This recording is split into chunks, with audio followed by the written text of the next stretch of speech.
Hello students, welcome to एसराय mathematics. तो देखिए क्लास 12 मैथ्स एनसीईआरटी का एक्सरसाइज 13.2 पार्ट 2 का प्रोबेबिलिटी का एक क्वेश्चन लिखा गया है। ठीक है, यहाँ पे हम आपसे दो कॉन्सेप्ट डिस्कस करेंगे। एक तो म्यूचुअली एक्सक्लूसिव का कॉन्सेप्ट, दूसरा इंडिपेंडेंट का कॉन्सेप्ट। ठीक है, तो क्वेश्चन है given that events A and B are such that probability of A 1/2 है and probability of A union B हमारे पास 3/5 है एंड प्रोबेबिलिटी ऑफ बी आपका पी है। तो हमको फाइंड पी, इसी पी की वैल्यू बतानी है इफ दे आर किसको बोला जा रहा है, ए और बी को। अगर ए और बी आपके म्यूचुअली एक्सक्लूसिव है और इंडिपेंडेंट इवेंट है तो इन दोनों केसेस में पी की वैल्यू निकालनी है। ठीक है, तो पहला हम डिस्कस करेंगे पहला केस। पहला केस क्या है, म्यूचुअली एक्सक्लूसिव का।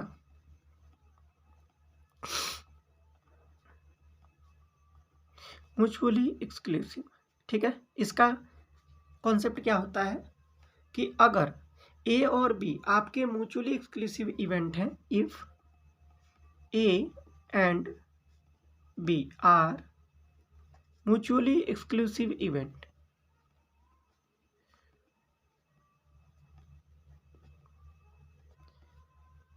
एक्सक्लूसिव इवेंट, ठीक है। इस केस में हमारा होगा कि दोनों इवेंट में ए और बी में कभी भी एक पॉइंट कॉमन नहीं आएगा, कोई भी एलिमेंट कॉमन नहीं होगा। इस केस में क्या होता है कि ए और बी डिसजॉइंट सेट होते हैं। तो आपको पता है कि अगर ए और बी डिसजॉइंट सेट है तो probability of A intersection B क्या हो जाएगा हमारे पास, 0। Probability of A intersection B क्या होगा, 0। अब हमको पता है कि पी ए यूनियन बी क्या होगा, पी ए यूनियन बी होता है probability of A plus probability of B minus P A intersection B. ठीक है, अब यहाँ से पी ए इंटरसेक्शन बी 0 है। ठीक है, probability of A union B हमको दे रखा है, यहाँ पे probability of A union B कितना है, 3/5। प्रोबेबिलिटी ऑफ ए है 1/2 प्लस प्रोबेबिलिटी ऑफ बी हमारे पास पी है माइनस, ये तो 0 हो गया। ठीक है, तो यहाँ से पी की वैल्यू क्या आ जाएगी, 3/5 माइनस 1/2।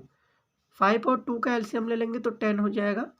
5 2 जा 10, 2 में 3 का मल्टीप्लाई किया 6 माइनस 2 5 जा 10, 5 का 1 में मल्टीप्लाई करेंगे तो 5 आ जाएगा। ठीक है, तो p की वैल्यू इस केस में कितनी आ गई, 1/2। पहले केस में p की वैल्यू क्या आ गई, 1/2। ठीक है, तो ये म्यूचुअली एक्सक्लूसिव का मतलब कि a इंटरसेक्शन b आपका 0 होगा। ठीक है, probability of a intersection b, क्योंकि a और b में कोई भी एलिमेंट कॉमन नहीं होता है, a और b आपके डिसजॉइंट सेट होते हैं। अब केस डिस्कस करते हैं इंडिपेंडेंट इवेंट का। ठीक है, अगर ए और बी इंडिपेंडेंट इवेंट है, if A and B are independent, then तब आपको ये पता होना चाहिए कि probability of A intersection B हमारे पास होता है probability of A into probability of B. ठीक है, ये हमारा कॉन्सेप्ट होगा। ठीक है, अब probability of A intersection B क्या होना चाहिए, probability of A into probability of B होना चाहिए। ठीक है, अब लेकिन मेरे पास क्या दिया है, मेरे पास पता है कि probability of A union B हमारे पास 3/5 है। ठीक है, और प्रोबेबिलिटी ऑफ ए है 1/2। तो यहाँ से हमको क्या चाहिए, probability of A intersection B चाहिए। ठीक है, तो क्या कर लेते हैं, probability of A intersection B को हम क्या लिख लेंगे, इसको हम लिखेंगे probability of A plus probability of B minus probability of A intersection B equal to, यहाँ पर भी है probability of A intersection probability of B. ठीक है जी, ये हो जाएगा probability of A intersection B का मतलब क्या होगा हमारे पास, probability of A plus probability of B minus probability of A intersection B. ठीक है जी,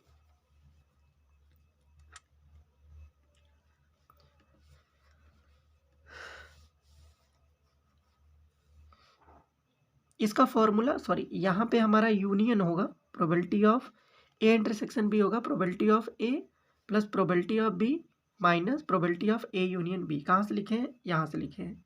ठीक है, अगर ए यूनियन बी रहेगा तो यहाँ पे minus probability of A intersection B, और अगर ए इंटरसेक्शन बी रहेगा इसको इधर ला देंगे, इसको इधर ला देंगे। ठीक है, तो प्रोबेबिलिटी ऑफ ए दिया है हमारे पास 1/2 प्लस प्रोबेबिलिटी ऑफ बी दिया है p minus probability of A union B. ठीक है, probability of A union B हमको दे रखा है, कितना है? 3/5 equal to probability of A कितना है? 1/2 इंटू प्रोबेबिलिटी ऑफ बी कितना है? p।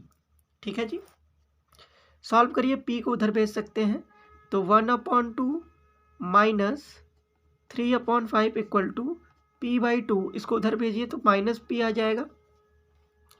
सॉल्व करिए, 5 में 1 का मल्टीप्लाई करेंगे 5, 2 में 3 का मल्टीप्लाई करेंगे 6/5 2 जा 10, और ये मेरे पास हो जाएगा p माइनस एलसीएम ले लिया 2p/2।